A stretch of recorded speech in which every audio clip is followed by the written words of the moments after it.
at iyan ay nakalulugod sa Panginoon. Mga magulang, huwag ninyong pagagalitan ng labis ang inyong mga anak at baka masiraan sila ng loob. Sa halip, palakihin ninyo sila ng may tamang disiplina at turuan ng mga aral ng Panginoon. Naway sabayan ninyo ako sa panalangin na ito. Salamat Panginoon sa biyaya ng pamilya na iyong pinagkatiwala sa amin. Tunay nga na ang pundasyon ng bawat pamilya ay ang matatag na pagsasamang mag-asawa.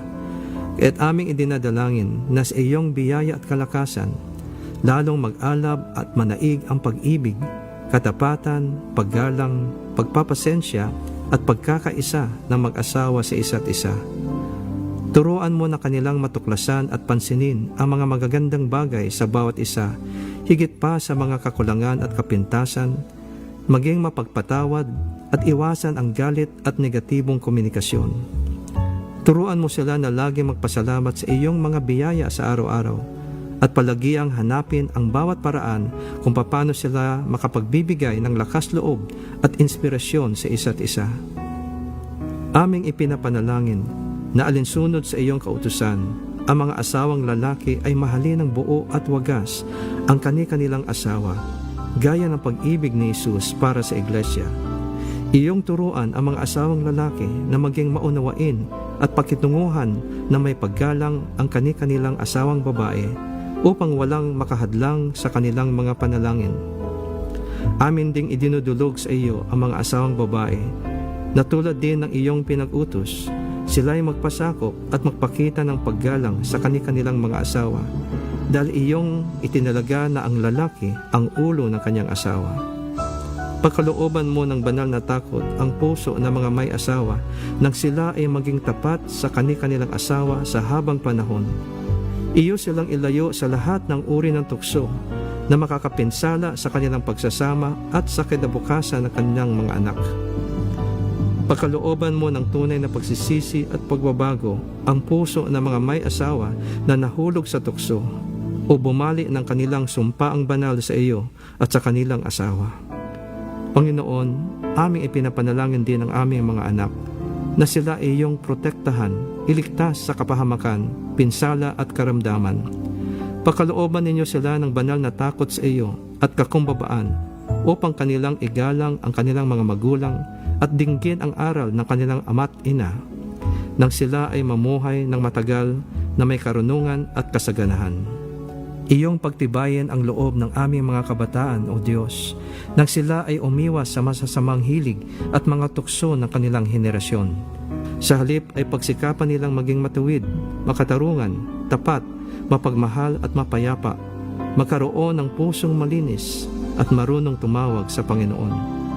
Pagkalooban niyo sila ng tibay na loob, ng pagsikapan nilang laging gawin ang matuwid sa iyong mga mata, maging responsable sa kanilang mga desisyon at kilos, at maging makumbaba sa pag-amin ng kanilang mga pagkakamali. Iyo silang turuang magtiwala sa iyo sa lahat ng oras at magtiyaga sa kanilang mga pagsisikap at maging matatag kapag nakaharap ang kabiguan. Iyong ipreserba ang iyong layunin para sa kanila at ipahintulot na matupad ito sa kanilang mga buhay upang ang pagpapala mo ay kanilang mapanatili at maipamana sa kanilang mga salinlahi. Maraming salamat o Panginoon sa iyong pagtugon sa aming mga dalangin na ito sa pangalan ni Jesus. Amen.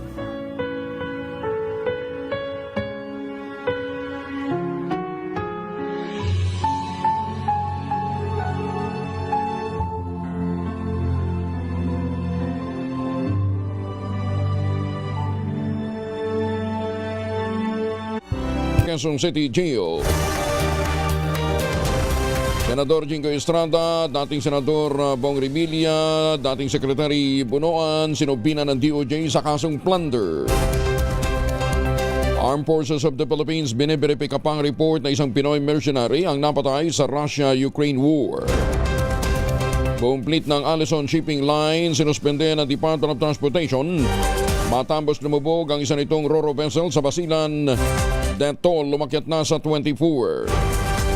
Amihan at shear line patuloy na makakaapekto sa ilang bahagi ng bansa.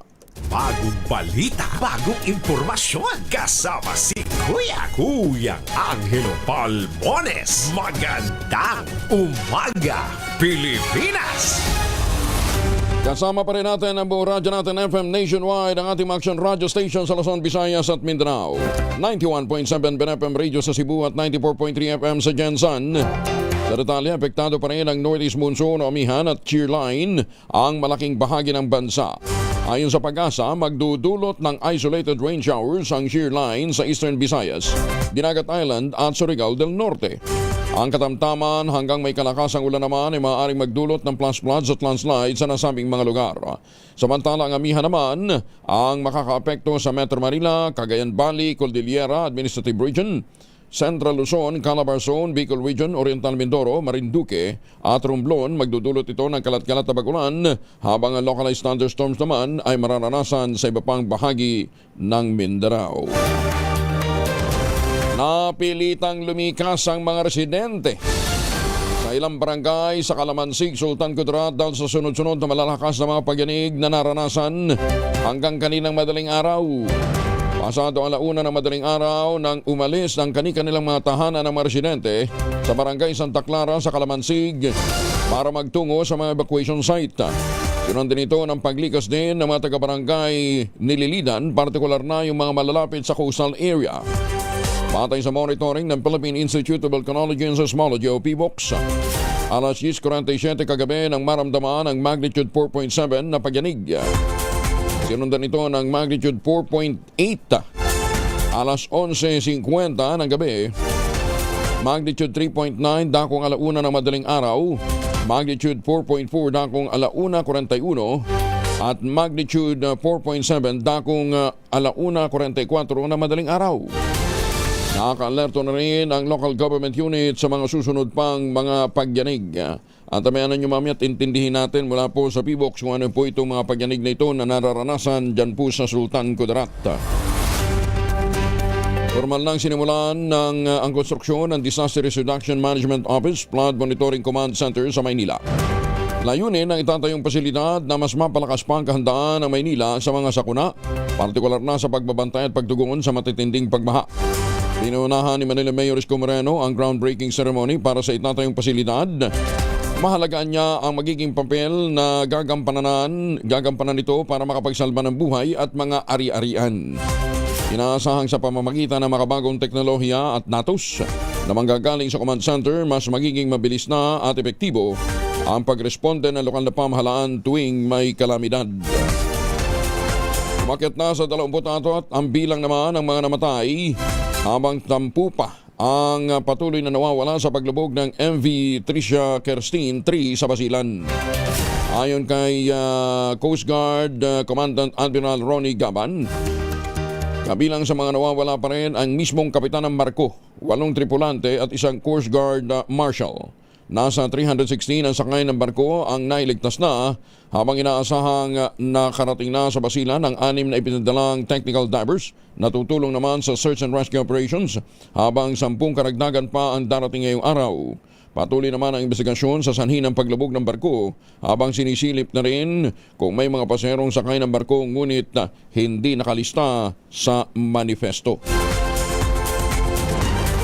Idineklara ng Department of Transportation na grounded muna ang buong passenger fleet ng Allison Shipping Lines na may-ari ng lumubog na MV Trista Kerstin sa Basilan. Inanunsyo mismo ni Acting Secretary Giovanni Lopez ng Department of Transportation ang naturang hakbang kasunod ng kanyang pagbisita sa Zamboanga City.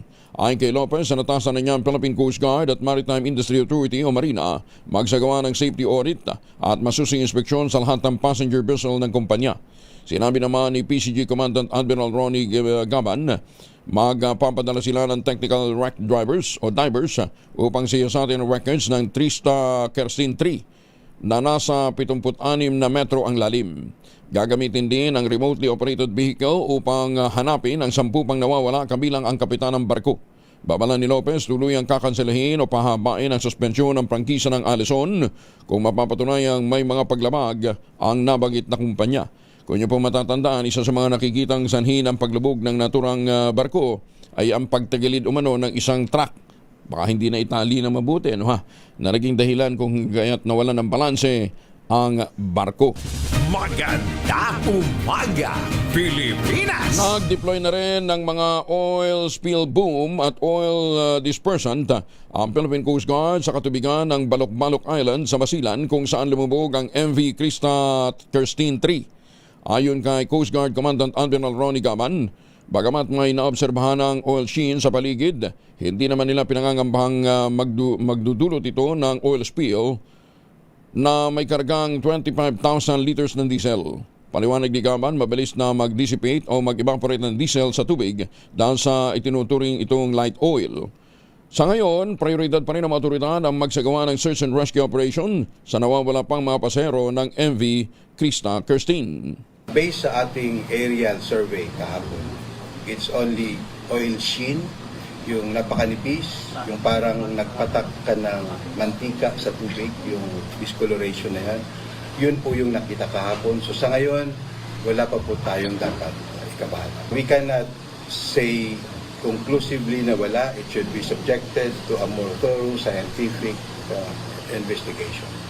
But kung by plain view, normally yung oil nasa surface lang naman ng tubig. Dapat namang papanagutin ang Allison Shipping Lines at part owner nito na si Zamboanga City Mayor Kaimir Adan Olaso sa nangyaring paglabog ng MV Krista Kirstine sa katubigang sakop ng Basilan. Itong giniit ni Sulu Representative Samir Tan kasabay ng pagpapabot ng pakikiramay sa pamilya ng mga nasawing biktima. The mayor, with all due respect, is my colleague during the 19th Congress. If I may name him, Mayor Kaimir Olaso, I am respectfully calling on you that please take responsibility on this incident because come to think of it, you're the chief local executive. Anyone you blame, it all boils down on you because you are the local chief executive and it is your responsibility. Furthermore, the business is, as far as my knowledge is concerned, you're a part owner of this business. And it happened 3 times already in a decade.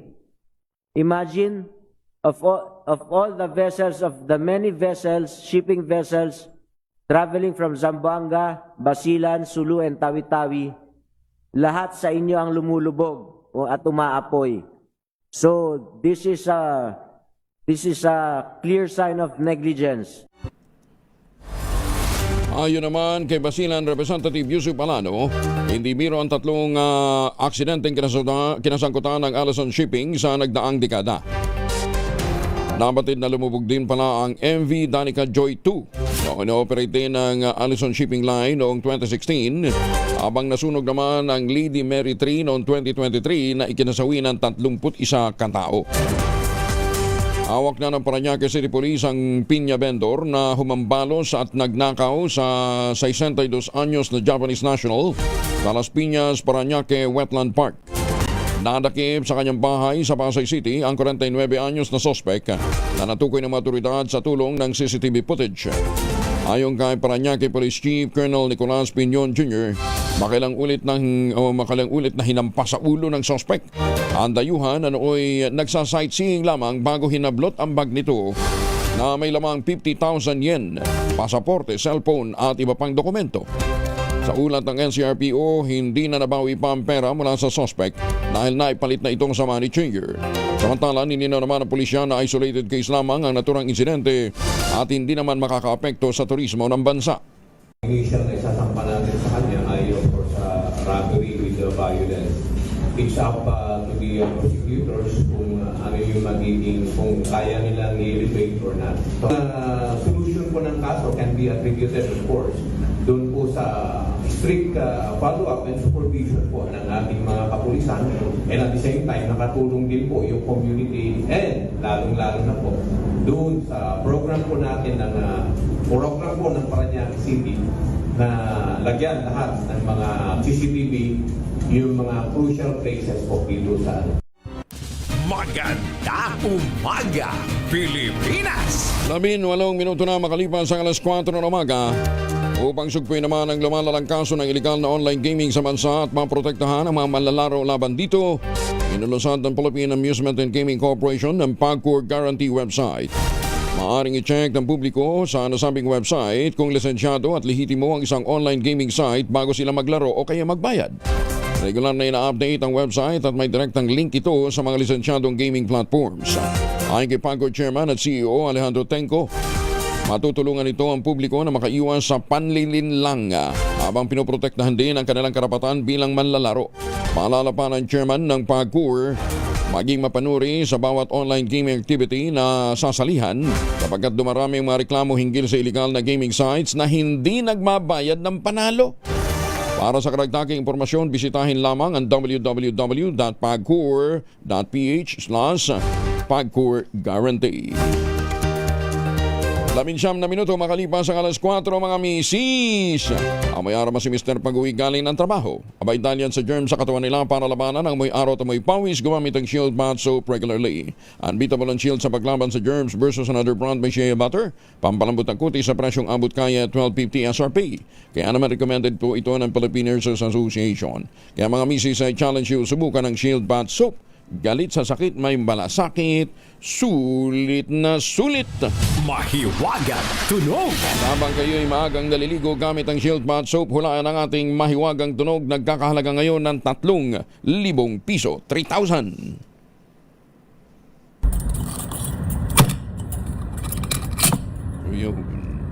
Ayun. Yung isa daw dyan ay lalagyan ng tea. Tea. Pagka dalagang umu-order sa restaurant, can I have a tea? Yan. Pagka may asawa na daw, pabili ng tsaa. Ayan. At isang item ay tea. Lalagyan pala ng tea. Yan. Yung isa, yung hulaan nyo. Ang inyong mga sagot, ipapadala po ninyo sa 0919-282-6485. Sundin po ang tamang format po ng pagdetext, empty space, name slash, address slash, contact number slash, at ang inyong sagot. Isang beses lamang po maaaring mag-text sa ating text line gamit ang inyong mobile number. Sa mga sasagot online, kinakailangan meron po kayong sharer badge. Maganda umaga, Pilipinas! 21 makalipas ang alas 4. Tiniyak ni Education Secretary Sani Angara na aksyonan ng DepEd at hindi lamang mananatiling papel ang mga rekomendasyon ng Second Congressional Commission on Education o EDCOM-2. Ito'y matapos formal isimite ng EDCOM-2 sa Kamara ang kanilang final report na may titulong Turning Point, A Decade of Necessary Reform at ang National Education and Workforce Development Plan o NATPlan para sa 2026 to 2035. Pagtitiyak ni Secretary Angara, gagawa ng konkretong aksyon ng kagawaran ng nasaming rekomendasyon na may malinaw na timeline para sa mga paaralan, guro at mga mag-aral. Kasabay nito ang pagtitiyak ni Angara na patuloy na makikipagtulungan ang ahensya sa Kongreso at iba pang development partners ng DepEd para i-monitor ang NATPlan. At ang napaka-importante po dito, yung pong kapasyahan ng DepEd na pagka talagang hindi pwedeng pumasa, hindi ipapasa. Hindi yung natin ang nakagawian na walang iwanan o walang may iwan. Kasi may mga eskwelahan kuminsan na dahil sa ayaw nilang maapektuhan yung kanilang performance bonus, ayun, kahit naman hindi talaga dapat pumasa, pinapapasay ho yung bata. Kaya nangyayari, naapektuhan po ang ating national performance. Marami ang mga batang tumutungtong ng high school o ng senior grade na hindi man lang marunong magbasa. Maganda umaga, Pilipinas! Tumutok sa DZRH at manalo ng instant 1,000 pesos sa Malakas promo kasama ang Pride Detergent. Malakasan ang makinig at manood sa DZRH!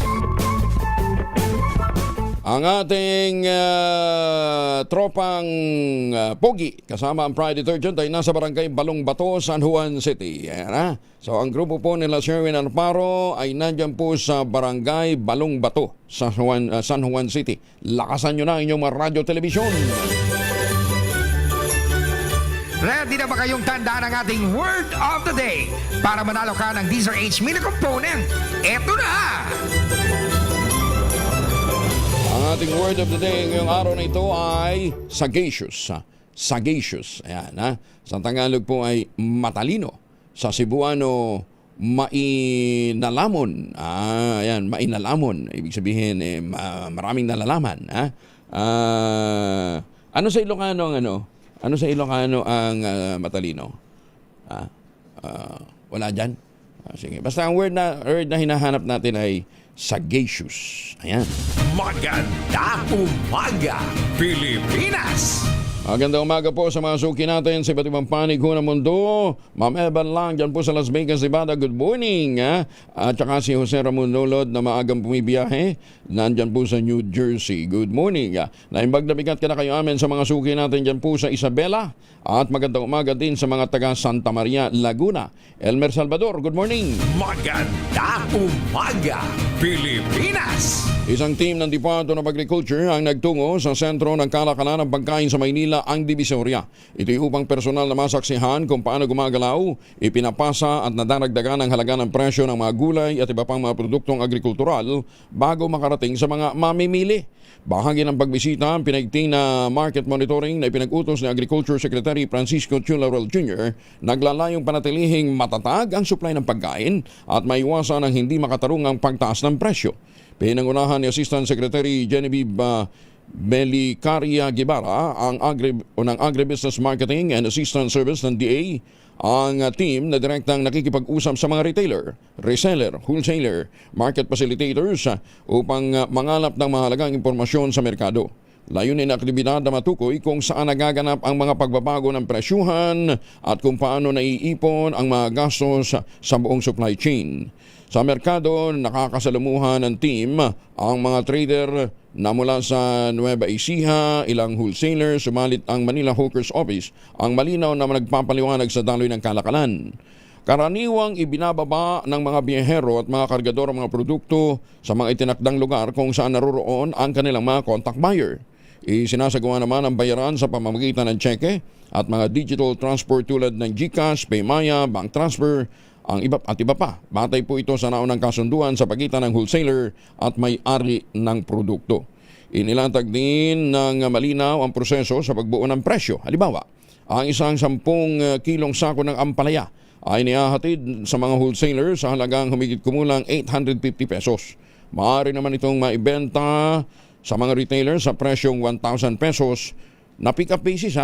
Ipinunto ng mga trader na ang tubo ay nakadepende sa operational cost. Kabilang dito ang roadside fees na 20 pesos per meter. Aba, meron ganon? Taunang hawker's fee na 1,275 pesos at ang gasto sa pagbubuhat na 50 pesos sa kada 4 na sako. Ang hirap na nun. Kung ganon kabigat, 4 na sako, 50 pesos lang ang bayad. Dagdagan nyo naman ng konti. Wawa naman yung mga nagbubuhat, di ba? Anyway, yun talagang rate. Magandang umaga, Pilipinas! Kumusta ho yung mga taga-Malyig, Isabela? Bilanggo ng Cotabato City Jail na may kasong rape na gawang makatakas kagabi. Uy, susme. Detalye ng balita mula kay Jun Di Makutak, Aris 19. Assalamualaikum, Brother Jun. Alaikum assalam, Kuyang Angel. Naalarma ang BJMP Cotabato City Jail matapos magawang makatakas ng isa nilang detainee Martes alas 7 ng gabi. Kinilala ang tumakas na isang Jason Maulana Kasan alias Dumbo A. Sanguan na nakulong nitong December 2025 lamang dahil sa kasong rape under paragraph A1 Article 266A of the Revised Penal Code as amended by RA 8353. Naalarma na rin ang Cotabato City Police Office in coordination sa lahat ng police stations at mga barangay tanod. Pinaniniwala ang nasa loob pa ng lungsod ang Cotabato ang naturang takas sa bilanggo at matay sa deskripsyon ng BJMP personnel ang biktima ay nakasuot ng kulay itim na t-shirt o sando at nakapadyama at ang buhok ay military haircut. Mula sa Central Mindanao, RH19, Jun Di Makutak, DZRH, una sa Pilipinas, una sa Pilipino. Sukran, Jun. Nakumpiska naman ng Bureau of Customs sa mahigit sa 1 milyong pisong halaga ng high-grade marijuana na deklarang jeans o pantalong maong sa Port of Clark, Pampanga. Ayon kay Customs Commissioner Ariel Nepomuceno, ang parcel ay galing sa California, USA, dumating ng Pilipinas noong ikalawang linggo ng Enero ngayong taon patungo sana ng Batangas. Ang high-grade marijuana na umabot sa mahigit 700 grams ay may kabuuang halaga na 1.07 million pesos. Sinabi pa ni Nepomuceno na ang parcel ay minarkahan ng X-ray inspection project dahil sa kahinahinalang image at kaagad na isinagawa ang 100% physical na pagsusuri ng mga customs examiners sa presensya ng mga operatiba ng PDEA, PNP, Clark Interagency Task Force Against Illegal Drugs. Sa kinuhang sample ng PDEA para sa chemical analysis, nakumpira ang presensya ng marijuana na inuri bilang isang mapanganib na droga sa ilalim ng Republic Act 9165. Sinabi ni Nepomuceno na ang nakumpiskang kontrabando ay sumasalamin sa matatag na determinasyon ng mga katauhan ng kawanihan ng adwana na panatiling ligtas ang mga pasukan, lalong-lalo ng mga paliparan, mapigilan ang mga iligal na droga na makapasok sa bansa. Sinabi pa ng Customs Commissioner bahagi ito ng patuloy na pagtupad ng sama-samang pagsisikap na lumikha ng isang mas ligtas na kapaligiran para sa publiko at panatilihing ligtas sa mga komunidad laban sa illegal drugs. Maganda umaga, Pilipinas! Pinalawak naman ng National University o NU ang operasyon nito sa pamamagitan ng pagtatayo ng mga campus sa 7 lungsod sa labas ng Metro Manila. Lain ng hakbang na magbigay ng dekalidad na edukasyon at patas na oportunidad sa trabaho para sa mga Pilipino sa mga lalawigan at masugpo ang lumalalang problema sa brain drain ng bansa. Sa kasalukuyan, nasa mahigit 84,000 na mga mag-aaral na ang sinisirbisyohan ng National University sa iba't ibang panig ng Luzon at Visayas na bahagi ng pakikipagtulungan ng universidad sa SM Investment Corporation upang mapaliit ang economic gap sa pagitan ng urban at ng rural sector. Ayon kay Dr. Renato Carlos Ermita, Presidente at CEO ng National University, gumagamit ang institusyon ng isang standardized salary matrix na sa lahat ng sangay nito para makahikayat ng mga lokal na professionals at matiyak ang mga profesional sa mga probinsya ay tumatanggap ng katulad na sahod ng mga empleyado sa Maynila. Congratulations! Dahil dito maraming returnees o mga profesional na dating nagtatrabaho sa Maynila ang piniling bumalik na lamang sa mga probinsya upang doon maglingkod. Bahagi din daw po ito ng expansion program ng SM Investment para magkaroon ng mas matatag na local employment sa mga probinsya. Maganda umaga, Pilipinas!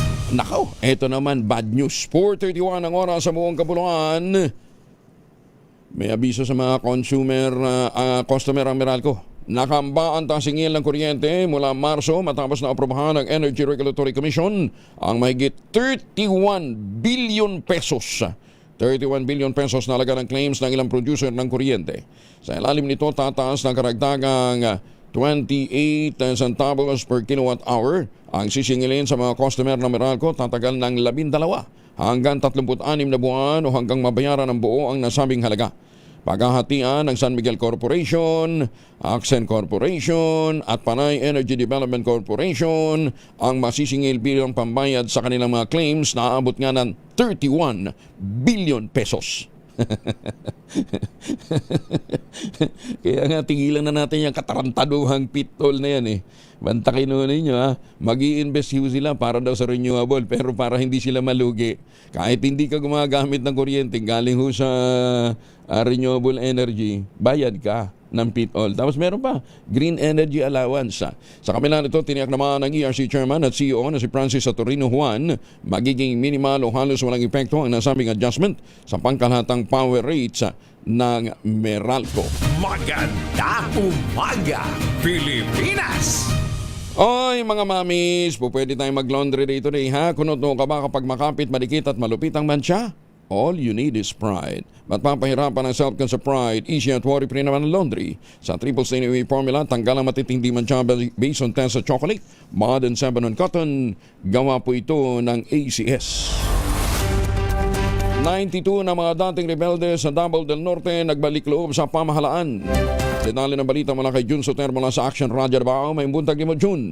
Mayong buntag usab Kuyang Angel, formal na nagbalik loob sa pamahalaan ang 72 dating rebelde sa Talaingod, Davao del Norte kahapon Enero 27, 2026 bilang bahagi ng patuloy na kampanya ng militar at lokal na pamahalaan para sa kapayapaan at pagkakasundo sa komunidad. Pinangunahan ng 10th Infantry Aguila Division sa pamamagitan ng 68th Infantry Battalion ang masurrender at presentasyon na ginanap sa Balimba Hills Activity Center sa Barangay Santo Niño, katuwang ang mga lokal na opisyal at iba't ibang ahensya ng gobyerno. Ang mga nagbalik loob ay mula sa mga nabuwag na armadong grupo sa ilalim ng Southern Mindanao Regional Committee. Bilang bahagi ng proseso, isinuko nila ang 29 na iba't ibang low-power firearms para sa wastong disposisyon ng pamahalaan. Bilang agarang tulong, namahagi ang lokal na pamahalaan ng food packs at tulong pinansyal upang suportahan ang muling pagsisimula ng mga dating rebelde at kanilang pamilya sa komunidad. Binigyan din naman ni Major General Alvin Luzon, commander ng 10th Infantry Aguila Division, na ang kaganapan ay hindi lamang pagsuko kundi isang kolektibong pangako para sa pangmatagalang kapayapaan at kaunlaran. Ito si Jun Soter para sa DZRH. Una sa Pilipinas, una sa Pilipino. Dagan salamat, Jun. Ohayo gozaimasu, Kaloy-san, dyan po sa Japan, ha? Magandang umaga din sa mga suki natin dyan sa Kalamba. Ikinababahala na ng ilang bansa sa Asia ang outbreak na nakamamatay ng Nipah virus sa West Bengal sa India. Dahil sa banta ng virus, agad na nagpatupad ang mas mahigpit na screening measures ang mga kalapit bansa ng India upang mapigilan ang pagpasok nito sa kanilang teritoryo. Nagsimula na ang Thailand sa pagsusuri sa mga pasahero sa 3 pangunahing paliparan na tumatanggap ng flight mula sa West Bengal. Gayon din ang bansang Nepal, naglunsad ang screening sa Kathmandu Airport at sa mga land border points nito patungong India. Sa ulat mula sa India, 5 healthcare worker ang kumpirmadong nahawa ng virus sa unang bahagi pa lamang ng buwan. At sa kasalukuyan, isa na sa mga manggagawa na nasa kritikal na kondisyon at nasa 110 katao naman ang nagkaroon ng direktang kontak sa mga pasyente na ngayon nakakwarantina rin. Ang Nipah virus ay isang uri ng zoonotic virus na naipapasa mula sa hayop gaya ng mga baboy at fruit bats at kalaunan humahantong sa tao. Maaari itong kumalat sa pamamagitan ng kontaminadong pagkain o direktang kontak ng isang tao na infected at itinuturing ito ng World Health Organization bilang isa sa 10 o top 10 priority diseases kasama ang COVID-19 at Zika virus dahil sa potensyal nitong maging malawakang epidemya. Tayo kaya dito sa NAIA, may mga measures din kayang ginagawa. Magandang umaga, Pilipinas! Adan, sige, lagi ho tayo mag-iingat, lalong-lalo na yung mga pupunta ho ng India, ha? Magbaon ho ng proteksyon laban sa mikrobyo. May 2 formulation ng family alcohol na pwede nating baunin, proteksyon ng pamilya laban sa mikrobyo. Yung family 70% isopropyl alcohol, especially prepared for clinics, hospital, pharmacies, laboratories, pero okay na okay din po yan sa mga households. Very effective sa disinfection at sterilization. Ganyan na bagsik ng family, 70% isopropyl alcohol, maghapon man natin gamitin, no problem. Hindi po manuno yung ating mga kamay dahil meron po itong moisturizer. Yun namang mabangong family rubbing compound improved alcoholone, ayun ho yung mabangong isopropyl alcohol na ginagamit po ng mga masahista, mga barbero, mga doktor, mga nurse, mga komadrona for sponge bathing and other cleansing purposes. Family rubbing alcohol para DZRH ibuk na sa mahabang panahon, mabibili sa namang butik at convenience stores nationwide. Family rubbing alcohol hindi lang pampamilya, pang sports pa. Tumutok sa DZRH at manalo ng instant 1,000 pesos sa Malacash promo kasama ang Pride Detergent. Malakasan ang makinig at manood sa DZRH! May huli na si Sherwin Alparo. Sherwin, good morning! Sa Kuya Angel, magandang umaga. At syempre, Sagacious yung ating nahuling winner ngayong umaga. Tignan mo naman, tignan mo, nakatulala. Magandang umaga po. Yung mga ganyang malaki ang noo, Sherwin, yan ang matatalino. Oo, malapad. Malapad ang noo nito. Oo, yan, matalino. Pangalan niyo po? Bobot Molina po. Si Tatay Robert. Tatay Robert, palagi kayo naka-tune in. Dahil tignan mo yung kanyang tindahan. Yan, ang dami ng tao. Dami bumibili. Yan, maraming panindang agahan. Ang liit lang ng tindahan ni Kuya pero ang laming may bibili. Oo, ayan yung kanyang paninda, almusalin, yung mga fried chicken neck, yan, yung mga chicken breast, meron pang pansit, sopas, at tortang talong. Oh. Ayan. Oh. Ano masasabi niyo po Ah, sa tinda niyo? okay lang naman po. Ako, gusto niyo, tanungin niyo ako. Ang sarap ng chicken, nung chicken neck. Oo. Naman po, marami na pong bumibili kahit papaano. At medyo nasasarapan po sila. Medyo lang ha. O, dapat, Medyo lang. Ako nga, nasarapan eh. Dapat nasasarap. Sino Sino ba ba, daw medyo lang? sino man tumitira? Sino man nagtitimpla niyan, Kuya Robert? Kaming mag-asawa po. Ay, talaga, Kami lang niluto po sa... ang mga nagluluto, kaming dalawa. Niluto ng may sahog ng pagmamahal. Kaya pala napakasarap. Napakasarap. Oh. Ilan ang Salamat chikiting? po. Ilan chikiting ho ninyo, Mang Robert? Dalawa po. Dalawa. Isang babae at saka isang lalaki po. Ba't parang ang bagal ho ninyo mag-isip? Pwede mo na sabihin, dalawa po. Pero sabi niya, nag-isip Baka pa siya. meron pang Kung may nakikinig siya. dagdag. Wala naman po. Wala na. Oh, sagad na yun, sagad na yan. Sagad. Mahirap naman po mabuhay ng mga anak kung sobrang dami. Sobrang dami. Ayan. Tama Maliliit na pa ba? po sa amin yun. Maliliit pa ba? Malalaki na? Malalaki na po. Kaso yung panganay ko po hindi na nag-aaral kasi natakot nung pandemic. Oh, Yung bunso kong lalaki na lang po ang nag-aaral. anong year na? Yung bunso po grade 7 po. Grade 7. Siya, Opo. sige. Oo. Kumbinsihin niyo yung anak niyo, yung elder na mag-aaral, ha? Siya, sige. Para maging sagacious. Ayan. Sige. Go. Bigyan na natin. Dahil kayo nakatune in na malakasan sa na online. Opo, online. Online sila nakatutok sa DZRH kasi pag bumili ka rito, madidinig mo yung programa ni Angelo Palmones. Yan ha. Opo. Lagi po kami nakasubaybay kay Angelo Palmones po. Dahil palagi kayo nakasubaybay kay Angelo Palmones, eto meron kang 1,000 pesos. Thank you po. At kapag nakuha mo pa yung ating word of the day, makukuha mo rin yung ating DZRH mini component. Thank you po. Sagacious po. Ayun, sagacious. Kala ko, thank you. Thank you, word of the day. Sagacious. Sa Tagalog. Sagacious. Sa Tagalog, matalino. Sa Cebuano, mainalalamon. At sa Panggalatok, matalisyo. Ayaw pa na diba? May bago yan, ha? Matalisyo. Panggalatok. Yan, oo. Dahil nakuha mo yung ating word of the day, ito meron kang DZRH mini component. At syempre dahil malapit na ang Chinese New Year, malapit na Pebrero 17, ito meron kang Medianoche basket para sa DZRH. At syempre, meron ka ring pinakamalaki, pinakamabango, pinakabago ang Pride with Fabric Conditioner with Strawberry Bloom Detergent Powder, Stain Away Formula, 2 kilo yan. Kaya naman napakaraming labahan, ubos lahat yan. Thank you po. Maraming salamat. Ako maraming salamat din sa inyo. Para malungkot pa rin si Tatay Oo nga, Robert. Tay, May pinagdadaanan po ba ang relasyon o ano? Okay lang naman po. parang malungkot. Wala naman. Parang Ito lang naman po. Kumain kaya kayo ng chicken joy nyo, yung chicken na parang, neck. yan, di ba ang ganda ng ngiti ni Kuya? Yeah. Okay naman po. Nakakasmile na si Kuya. Yan. Thank you. Thank you po. Okay, ingat. Nako, at maraming salamat din po sa inyo. Thank you for making DZRH number 1 in Mega Manila. Yan, nasa pinaka-recent survey ng Kantar Media. Number 1 na naman po ang DZRH. Kaya naman maraming salamat po sa inyo sa inyong patuloy na pagsubaybay sa mga programa ng DZRH. Kaya naman sa mga nais manalo ng 1,000 pesos, laging tumutok sa DZRH. Baka kayo nasusunod nating winner sa DZRH Malacash Promo kasama ang Pride Detergent. Aris number 6, Sherwin Bata Alfaro DZRH. Una sa Pilipinas. Maraming salamat, Sherwin. Pati si Ma'am Evan lang. Sabi niya, parang ang lungkot ng face ni Kuya. Hindi na ngayon. Tutok lang! Tutok na sa DZRH Radio, DZRH Facebook, DZRH YouTube, at DZRH TV. Baka ikaw na ang susunod na winner sa DZRH Malacash Promo! Masantos siya kabasan ni Chikamin sa ating mga suki dyan ho naman sa Pangasinan. At magandang umaga din po sa mga suki natin dyan sa Abulog, Cagayan. Magandang umaga din sa mga taga Santa Fe, Bantayan Island. Ito ba yung nasa Cebu? Magandang umaga, Pilipinas! 43 na makalipas ang alas 4 ng umaga.